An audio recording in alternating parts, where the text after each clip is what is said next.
Je suis le lieutenant-colonel Petit-Jean et je suis réserviste historien militaire à l'école du génie à Angers. Messieurs les présidents, mesdames, messieurs, je suis ravi de revenir à l'école polytechnique. Je n'étais pas revenu depuis 1983. Et vous allez voir que je ne suis pas revenu depuis 1983. Moi, j'ai appris à monter à cheval au Prytanée militaire dans les années 70. Et j'étais venu à Polytechnique pour un concours hippique qui se passait à l'extérieur et il avait plu quasiment toute la semaine. Et mon cheval a été récalcitrant. Je me suis étalé dans mon entier dans la boue et j'ai été obligé de prendre une douche tout habillé. Donc j'ai passé le reste de la journée en civil. Voilà. Alors il m'a été demandé, le président Moirou m'a demandé de traiter de la formation des officiers du génie sous le Premier Empire, à l'époque du Dufour. J'ai un peu resserré le sujet pour montrer que Dufour acquiert à Metz une expertise d'officier du génie. Le mot expertise, c'est un mot un peu contemporain. Je dirais qu'il acquiert les compétences pour assurer son métier d'officier du génie sous le Premier Empire.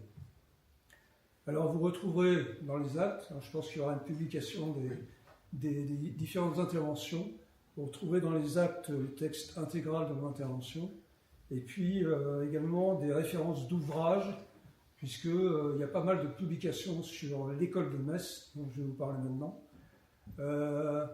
Moi-même, j'ai piloté un ouvrage à l'école du génie sur les écoles du génie, depuis Mézières jusqu'à Angers aujourd'hui. Alors voici un exemple d'ouvrage écrit par le général Dumontier, qui a commandé Polytechnique, qui a écrit un ouvrage sur l'école du génie de Metz à son époque, qui était un fervent passionné de l'école de Metz. Voilà. Alors le 1er novembre 1809, à la sortie de Polytechnique, accompagné sans doute de quelques camarades qui ont choisi le génie et de son chat Gaspard, comme disait M. Narbard, eh bien Guillaume-Henri Dufour arrive de Polytechnique où il vient d'effectuer 2 ans d'études pour intégrer l'école de l'artillerie et du génie pour 2 ans également. Alors, il atteint la rue aux Ours, ici, où se situe l'école de l'artillerie et du génie. Et là, il va se poser une question très simple. De quoi s'agit-il? Parce qu'en fait, il est confronté à quelque chose de très particulier. Je vais vous le démontrer après. C'est un ancien couvent. Alors, on lui dit, de toute façon, c'est pas ici que ça se passe, puisque vous allez loger au pavillon de la Haute-Seille, c'est ici, où sera assuré le logement des stagiaires. Alors, l'école du génie de Metz, la voici. J'ai parlé de la rue aux Ours. En fait, c'est un dérivé de rue aux Ouest, rue des Oies, parce qu'autrefois, il y avait de nombreuses rôtisseries dans cette rue. Dans cette rue aux Ours, on trouve l'ancien couvent de Saint-Arnoux, qui a été confisqué par la municipalité en 1790. Donc là, Dufour, quand il arrive à Metz, quand il a pénétré dans la ville de Metz, il arrive devant le porche de l'école, ici, et il se dit, qu'est-ce que c'est que cette école bizarre? Donc là, il y a une vue qui nous a été montrée tout à l'heure par le président Marc, tout à l'heure, et ici le cloître de l'abbaye. Vous reverrez tout à l'heure d'autres vues de l'école. Alors, on l'a vu, Dufour, sa priorité, c'était de choisir le génie et l'artillerie.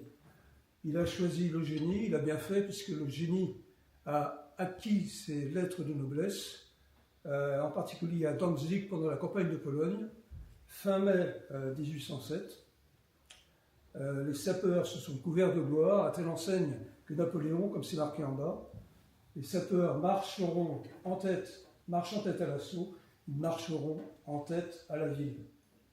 Et ça, c'est une coutume qui est restée dans nos armées, et plus particulièrement à la Légion étrangère. Quand vous regardez le défilé du 14 juillet à la télévision, vous voyez des sapeurs avec un grand tablier en cuir, une hache, qui sont en tête du défilé. Dans les régiments du génie, aujourd'hui, on a également des sapeurs en plus faible nombre qui sont en tête du défilé. Voilà. Et donc c'est le principe, puisque les sapeurs assuraient la sape et la mine pour pénétrer dans la citadelle ennemie. Donc Danzig, c'est un événement très important pour le génie, à telle enseigne que la fête du génie aujourd'hui s'appelle Danzig. Alors, pour fournir en nombre et en qualité des officiers du génie, eh bien, les concepteurs, les dirigeants des écoles se posent des questions très simples. Où est-ce qu'on va implanter les écoles? Avec qui, avec quoi? Contre qui, contre quoi? Où, par quand, comment? Aujourd'hui, de nos jours, c'est une méthodologie de raisonnement tactique, mais plus exactement également une méthode de raisonnement général qui permet de bien analyser la situation pour fournir aux stagiaires tous les éléments de formation dont ils doivent avoir besoin. Alors, l'itinéraire qu'on va suivre assez rapidement, c'est 1794, la fin d'un mythe. Là, l'école de Mézières n'existe plus. Ensuite, fonctionnement et tout le paramétrage de l'école de Metz. Et puis, je terminerai par un épilogue. Alors, 1794, l'école de Metz n'existe plus, tout simplement parce qu'elle a été considérée dans la période révolutionnaire comme étant muscadine et royaliste. C'est-à-dire qu'elle ne correspondait plus au schéma révolutionnaire, donc il fallait changer de méthode, changer de style et changer d'encadrement. Donc sous l'égide de Lazare Carnot, eh bien, on institue un nouveau principe et surtout on transfère l'école de Mézières à Metz. Sur la vue, là, vous avez quelque chose de particulier qui est Rouget de Lille chantant le chant des Marseillais dans les salons à Strasbourg. Le chant des Marseillais, c'est devenu l'hymne national français. Pour une certaine période, il y a eu une interruption. Ensuite, ça a été repris, et comme vous le savez, c'est notre hymne national aujourd'hui. Donc, Rouget de Lille était ancien élève de Mézières. Ici, c'est l'école de Mézières, qui est aujourd'hui la préfecture des Ardennes. L'école polytechnique, comme vous le voyez également sur la vue, est venue faire un petit pèlerinage. Il y a eu un très bon article de rédigé de la revue Le Jaune et le Rouge sur ce fait que Polytechnique est héritière de l'école de Mézières.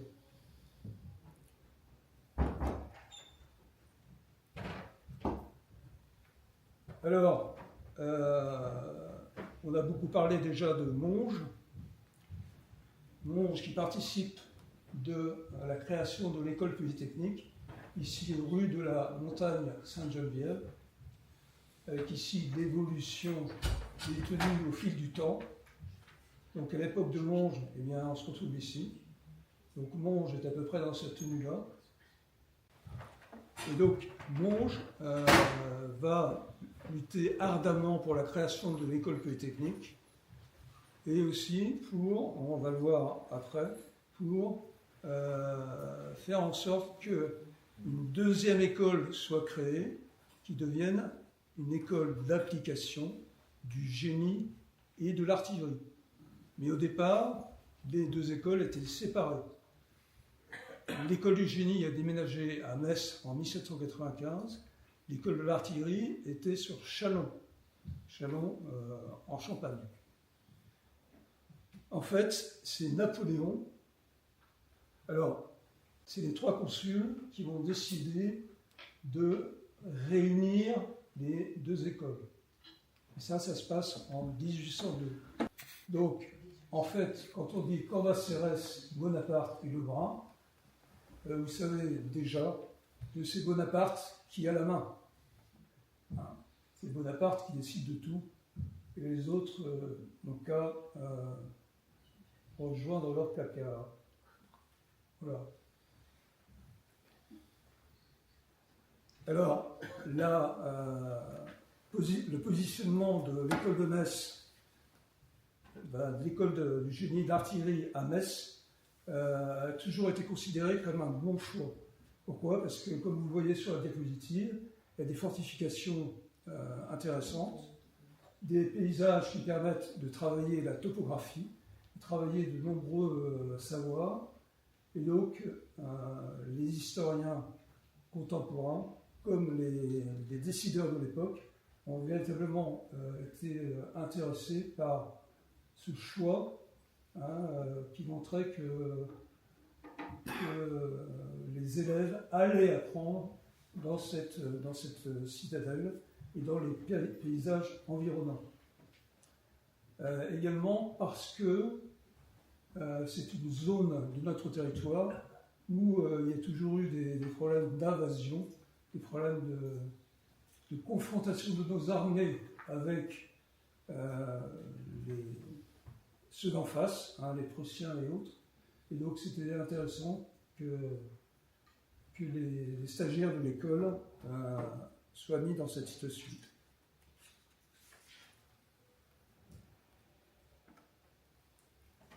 Alors, l'infrastructure militaire de Metz, elle va évoluer au fil du temps.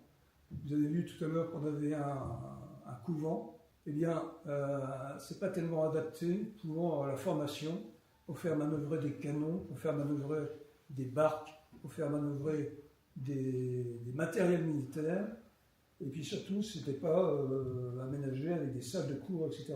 Donc petit à petit, eh bien, les bâtiments vont être aménagés pour créer à la place de l'église une salle de manœuvre, et le cloître lui-même, tout autour du cloître, il va y avoir des salles de cours.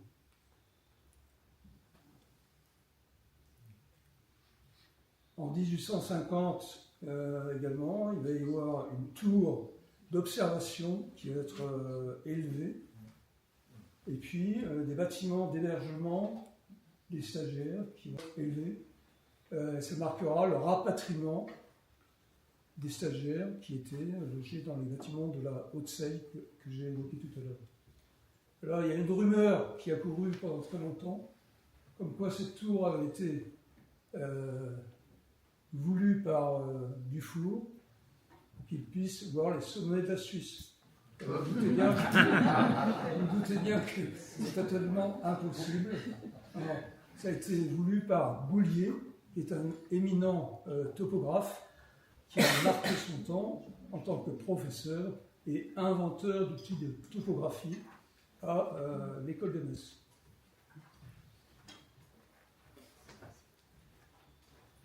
Alors, les élèves du génie à l'école de Metz, normalement, sont à peu près 30. Mais vous vous doutez bien que pendant les guerres napoléoniennes, il y a ce qu'on appelle de la perte en ligne. Et donc, les gens qui sont envoyés pour combattre à l'issue de leur scolarité, ou prélevés sur les effectifs des stagiaires, font que la présence de stagiaires dans l'école est très irrégulière. J'ai représenté ici un dessin de la construction des ponts sur l'île Lobau en 1809. Alors, parlons maintenant du commandement de l'école. Alors, pendant le Consulat et l'Empire, l'école a connu 3 commandants. Leurs noms apparaissent à l'écran. En fait, vous le voyez bien, Dufour aura pour chef Louis-Victor Aubert de La Logère. Simplement souligner que le premier manquait de tact et de doigté, et Dufour le note d'ailleurs, lors des sorties en ville dans les salons, les élèves prirent l'habitude de partir et de disparaître en le voyant arriver. Voilà. Alors, théoriquement, il y aurait dû y avoir une alternance, un artilleur, un sapeur, un artilleur, un sapeur, etc. Et là, on a 3 artilleurs. Alors, juste un détail, très rapidement. Vous voyez que Napoléon veille. Hein, ça, c'est une coutume qu'il avait instaurée très tôt, qu'on retrouve encore aujourd'hui avec le portrait de M. Macron dans les mairies et autres édifices publics. Sauf pendant le discours de M. Bayrou, il l'avait enlevé de son bureau, mais ça, c'est un autre problème. Alors, le commandement, ce sont également des instructeurs militaires, sapeurs ou artilleurs. Ça se reconnaît, vous voyez, ils ont à peu près la même tenue. Ça se reconnaît à leurs épaulettes. Ici, un sapeur, et ici, un artilleur. Il y a également des répétiteurs civils et des spécialistes. Quand l'école s'est implantée à Metz, eh bien, une partie seulement des professeurs de l'école de Mézières a rejoint Metz. Monge a remporté avec lui, on ne peut pas dire les meilleurs, mais a remporté une bonne partie des professeurs. Et tout cela s'est arrangé au fil du temps. Mais Monge a eu la capacité d'emmener la majorité des professeurs. Alors en 1799, l'école des aérostiers de Meudon est raccrochée à l'école de Metz. Et puis, pour faire travailler les stagiaires, il y a besoin de personnel, donc pour assurer les services, et puis des troupes d'exercice. Donc il y aura 2 compagnies d'artillerie, ici, une compagnie de mineurs et une compagnie de sapeurs. Donc ça permet donc de réaliser les exercices. Alors les élèves, après la réunion des 2 armes, ça représente un volume de 100. 70 artilleurs, 30 sapeurs. Mais, comme je l'ai évoqué tout à l'heure, au fil des réussites ou des échecs des combats napoléoniens, il y a des prélèvements qui s'effectuent et il y a un variement très marqué. Il y a eu des années où il n'y avait pas de sapeurs, plus de sapeurs, dans l'école de l'artillerie et du génie de Metz. Alors parmi les camarades de promotion à Metz de Dufour figure le maréchal Vaillant qui deviendra maréchal en 1852, et puis Poncelet, qui deviendra un professeur éminent de géométrie projective à Metz et qui commandera l'école polytechnique.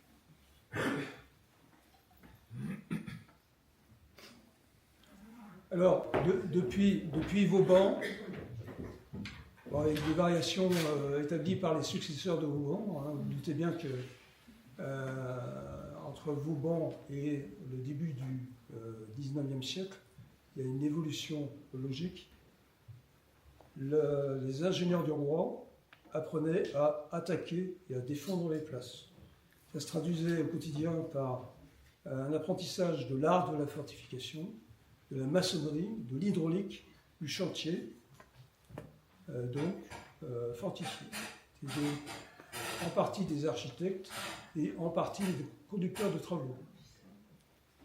Désormais à Metz, eh bien, on doit comprendre que l'enseignement vise toujours à fortifier, mais également à aménager le terrain et à aider au mouvement. Donc, on rajoute l'urbanisme, les communications avec les routes, les ponts, et l'acquisition de sciences et de pratiques de l'ingénieur du bâtiment et des travaux publics. Donc, le génie, en particulier, évolue pas à pas d'un statut d'arme savante vers celui d'une ingénierie militaire. Alors tout cela sera poursuivi par la suite, puisque de Metz, l'école, après le désastre de 1870, basculera à Fontainebleau. Voilà. Le programme des cours comportait des cours et des exercices pratiques, dont des tirs, naturellement, hein, des tirs d'infanterie, et pour les artilleurs, comme pour les gens du génie, des tirs d'armes plus lourdes, des canons. Alors il y a essentiellement des levées de bâtiments, des levées, travail de dessin, travail de représentation, levée de terrain à la boussole, levée de terrain au pas et à la vue, etc. Puis un gros travail de fortification. Il y a une chose à retenir, c'est le simulacre de siège. On prépare l'attaque, le siège d'abord, puis l'attaque d'une citadelle, mais ce sont les stagiaires qui préparent cette opération-là. Pendant une durée d'à peu près 30 jours, ils vont préparer cette chose qui sera une sorte de représentation avec un public pour montrer comment s'opère l'attaque des fortifications. Alors, comme le souligne le général Denis, qui a écrit un très gros ouvrage sur la garnison de Metz, eh bien, cet ensemble de formations correspondait plutôt à un programme pour sapeurs, donc pour les gens du génie. L'école de Metz avait chaussé les bottes de Mézières et donc avait emporté le programme, mais sans véritablement le modifier. Alors Napoléon passe à l'école en 1806, et après être passé à l'école, il va écrire de Berlin, en disant « Lorsque je suis passé à Metz, j'ai ordonné un changement pour l'école d'artillerie. On élève des officiers d'artillerie comme des élèves du génie. Le savoir ne doit pas être le même. » Alors, on se souvient que Napoléon était artilleur. Il a été formé à La Fère, à Auxonne. Il a assuré une partie de la défense du siège de Toulon. Et donc, il connaissait son affaire. Donc, à partir de 1806, eh bien, on va avoir un fractionnement du programme de formation. Il va y avoir en première année d'école un tronc commun, et la deuxième année, il va y avoir une spécialisation. La partie spécifique du génie en deuxième année, c'est projet de fortification, projet d'amélioration d'une place fortifiée, complément de mine et de géodésie. Il va y avoir également des exercices pratiques à l'extérieur. Voilà. Et puis, de nouveau, puisque là, ça associe et les artilleurs et les sapeurs, eh bien, le simulacre de siège.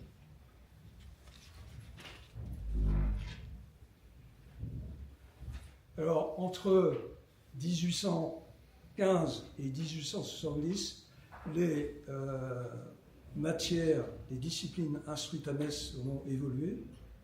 Bon, ça correspond aux besoins du temps de paix, puisque la technique avance, du temps de guerre, avec des combats périphériques, et la guerre en Italie, la guerre en Crimée, au Mexique. Il y a la colonisation qui commence, et puis il y a l'arrivée de nouvelles techniques. Donc, il y a tous ces savoirs, ou les expériences acquises sur d'autres champs de bataille, et on incorpore tout ça dans la scolarité des stagiaires.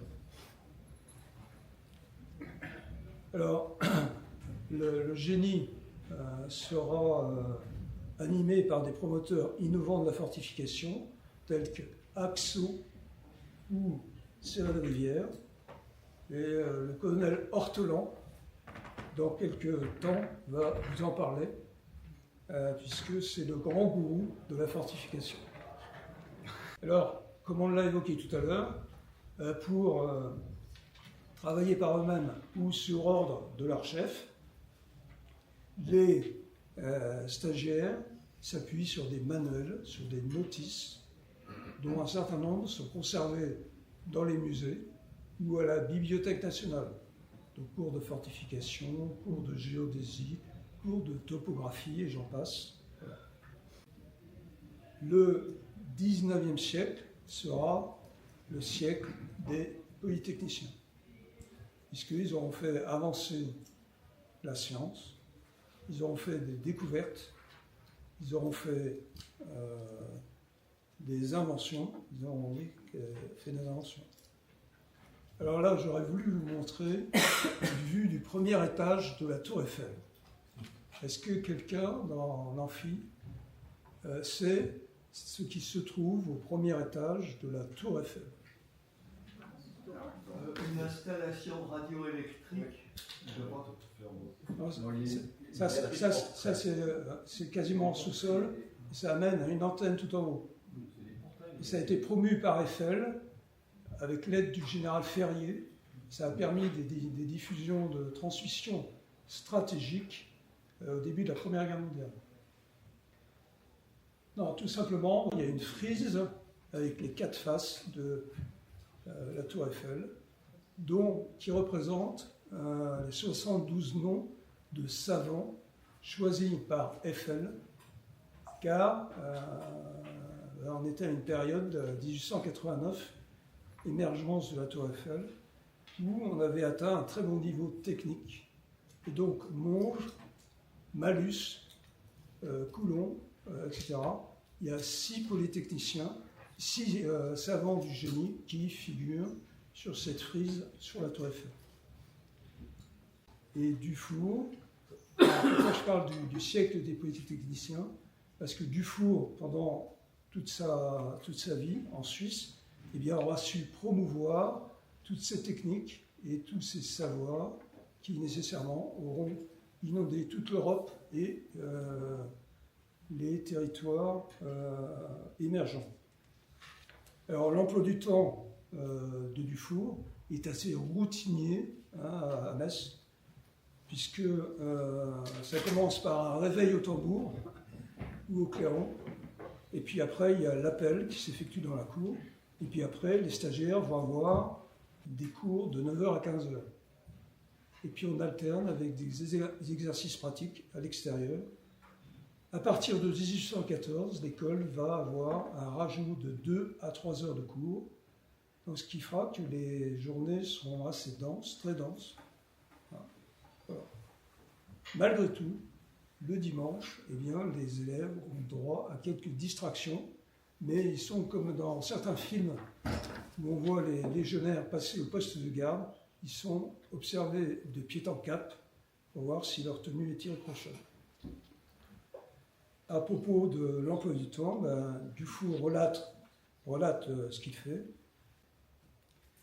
Dufour, lui, il dit, moi, mon objectif, c'est de sortir dans le meilleur rang possible, et on l'a vu qu'il était sorti major de l'école du génie de Metz.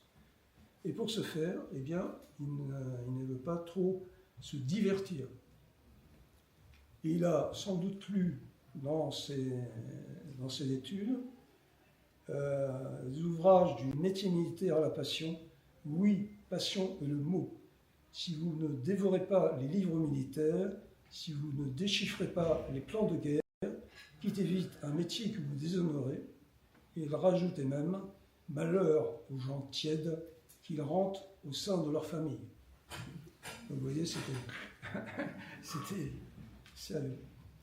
Alors, la scolarité, normalement en 2e année, elle se termine par un passage devant un jury de sortie qui est un général de division, 2 généraux de brigade, des officiers supérieurs et puis des spécialistes, dont un professeur de sciences appliquées.